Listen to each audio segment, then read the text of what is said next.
Bismillahirrahmanirrahim. Assalamualaikum warahmatullahi ta'ala wabarakatuh. Alhamdulillah. Wassalatu wassalamu ala ashraf ibadillah Sayyidina Muhammad ibn Abdullah wa ala alihi wa sahbihi wa man walah. Wala hawla wala quwata illa billah, amma ba'du. Alhamdulillah, segala puji bagi Allah subhanahu wa ta'ala yang telah memberikan kita kesempatan hingga pada saat ini kita telah sama-sama memasuki bulan yang mulia, yaitu bulan Rabiul Awal, bulan yang dimana di bulan tersebut dilahirkan baginda Nabi Muhammad sallallahu alaihi wasallam.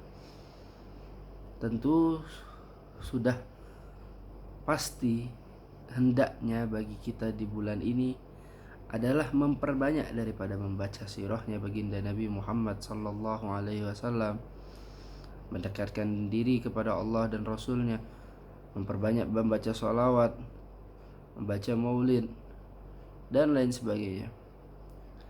Dan insya Allah Al-Faqir akan menemani antum semua setiap harinya, insya Allah membaca sedikit daripada sirahnya baginda Nabi Muhammad sallallahu alaihi wa ala alihi wa sahbihi wasallam.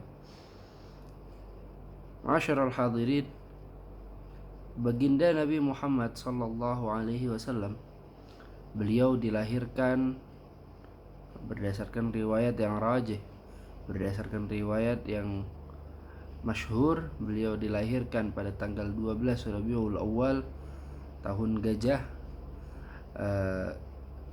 yang mana dulu belum ada penyebutan untuk istilah tahun dari kalangan Arab.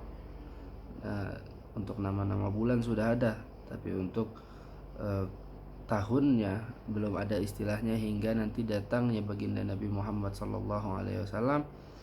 Kemudian di masa Sayyidina Umar bin Khattab diresmikanlah kalender baru, yaitu kalender Hijriyah yang berpatokan kepada hijrahnya baginda Nabi Muhammad sallallahu alaihi wasallam. Nah, pada saat itu Nabi Muhammad sallallahu alaihi wasallam lahir di tahun yang tahun tersebut terkenal dengan peristiwa Fil, peristiwa datangnya pasukan gajah yang ingin menyerang Ka'bah, ingin menghancurkan Ka'bah. Ya, makanya disebut tahun gajah. Nabi Shallallahu Alaihi Wasallam lahir fi waktu subuh, di waktu subuh, di waktu fajar, lahir tanggal 12 Rabiul Awal, hari Senin, tahun gajah. Nabi Muhammad Shallallahu Alaihi Wasallam memiliki kedua orang tua yang bernama Abdullah dan Aminah Az-Zuhriyah. Sayyidina Abdullah bin Abdul Muttalib ini wafat, ayahnya baginda Nabi Muhammad SAW ini wafat saat usia baginda Nabi 2 bulan dalam kandungan ibunya. Kemudian ketika Nabi Muhammad SAW dalam kandungan ibunya ini tidak merasakan rasa sakit sama sekali ketika mengandung baginda Nabi Muhammad SAW. Ketika lahir baginda Nabi Muhammad SAW, wulida makhtunan. Nabi Muhammad ini lahir dalam keadaan, dalam kondisi sudah dikhitan, sudah sunat. Kemudian ketika lahir juga dalam sebuah riwayat Nabi Muhammad mengatakan la ilaha illallah Muhammad Rasulullah sambil tangannya seperti ditahiyat, jari telunjuknya diangkat. Ini dalam sebuah riwayat.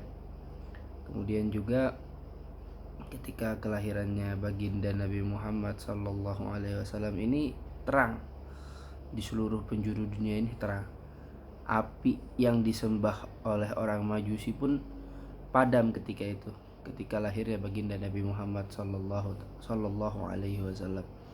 Ini adalah keistimewaan yang diberikan Allah Subhanahu wa taala kepada baginda Nabi Muhammad sallallahu alaihi wasallam.